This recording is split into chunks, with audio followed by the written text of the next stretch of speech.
Halo teman-teman investor semuanya, semoga bahagia dan sehat selalu. Jadi di kesempatan kali ini kita bakal coba update ya PT Adira Dinamika Multifinance Tbk, kode sahamnya ADMF. Seperti apa perusahaannya akan coba kita bahas setelah yang satu ini.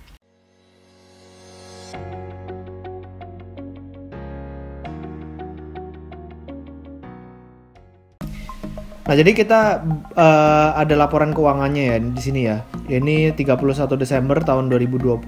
Ini memang baru dirilis dalam waktu dekat ini. Nah, kalau misalnya kita lihat di sini kinerjanya itu kita lihat dari laporan laba ruginya ya. Di sini kita lihat total pendapatan pembiayaan konsumen itu turun dari 8,3 triliun menjadi 7,07 triliun. Nah, margin murabaha ini juga turun dari 872 miliar menjadi 695 miliar. Jadi kalau misalnya kita lihat dari total pendapatannya, dia juga turun ya, dari 11,3 triliun menjadi 9,4 triliun. Nah, yang cukup menarik adalah di saat kinerjanya memang turun, nah perusahaan ini masih bisa menurunkan gaji dan tunjangan ya dari 2,1 triliun menjadi 2 triliun. Beban bunga dan keuangannya juga bisa dilakukan efisiensi 1,9 menjadi 1,78.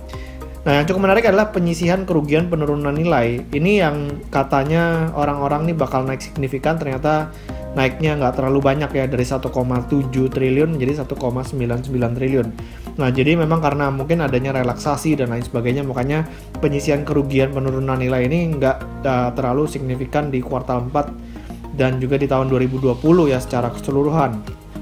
Nah, lalu kalau misalnya kita mau lihat nanti realnya seperti apa nanti di tahun 2021, mungkin kuartal 1, kuartal 2, apakah penyisihan kerugian penurunan nilainya itu bakal gede banget atau enggak? Nah, itu yang mungkin akan menentukan. Nah, lalu berikutnya adalah di sini kita bisa lihat umum dan administrasi, biayanya juga bisa dihemat dan juga pemasarannya mereka hemat hampir separuhnya. Makanya di sini kalau misalnya kita perhatikan laba tahun berjalannya itu dari 2,1 triliun turun separuhnya jadi sisa 1 triliun. Tapi bisa laba 1 triliun itu masih cukup oke ya untuk Adira ya.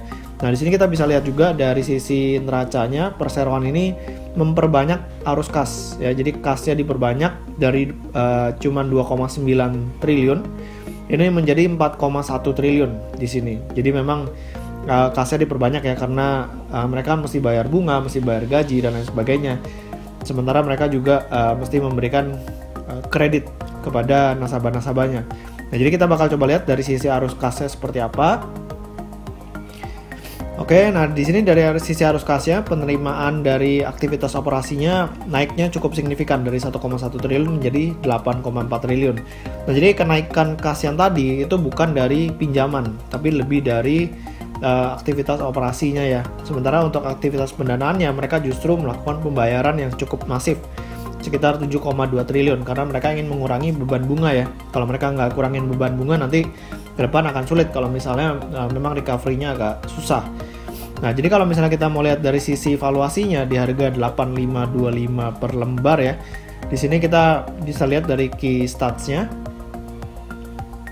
Nah, dari key stats-nya di sini valuasinya price to earning ratio-nya 8,3 kali. Jadi penurunannya 50%, tapi price to earning ratio-nya masih di bawah 10 kali. Jadi kalau menurut saya pribadi sih lebih oke ya. Jadi ini udah cukup mencerminkan penurunan yang ada kinerjanya. Lalu dari sisi price to book value ratio-nya juga 1,08. Jadi kalau dibilang murah banget juga enggak, dibilang mahal banget juga enggak. Tapi kalau misalnya dia udah di bawah 1 kali, apalagi kalau misalnya perusahaan ini kan kita perhatikan return on equity-nya cukup menarik ya, 12,9%. Itu PBV di bawah 1 kali itu sangat menarik untuk dilirik sih untuk Adira. Apalagi Adira ini dimiliki oleh Bank Danamon, dan Bank Danamon itu yang punya itu perusahaan dari Jepang. Oke, jadi demikian dari saya tentang ADMF. Semoga videonya bermanfaat. Jangan lupa buat di subscribe YouTube channel saya dan juga follow Instagram saya di Pesan Saham. Sampai ketemu di video berikutnya. Selamat berinvestasi.